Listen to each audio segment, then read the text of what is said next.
number system. I want to go over it real quickly because there's some people who don't understand it, and I really want you to be able to get this, okay?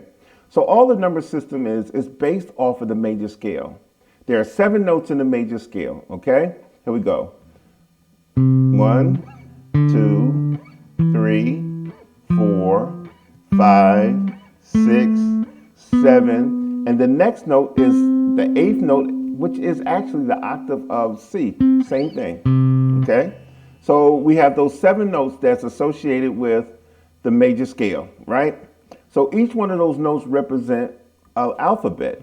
So in the key of C, we have C, D, E, F, G, A, B, and C, okay? So those are the notes in the major scale, and those notes have those numbers, right?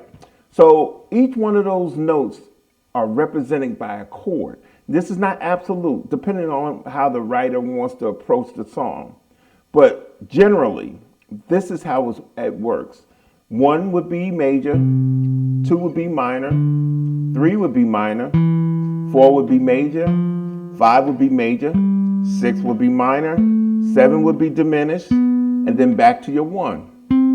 Okay, now let me put the chords together with it. 1, 2, 3, 4, 5, 6, 7, and back to your 1. Okay, once again, C major, D minor, E minor, F major, G major, A minor, B diminished, and back to your C.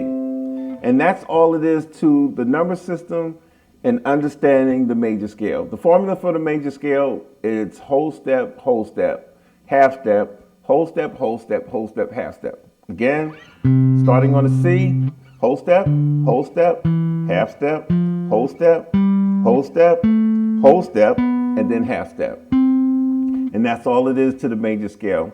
Hope you enjoyed this, and I hope this helped you out, okay? We'll see you next time.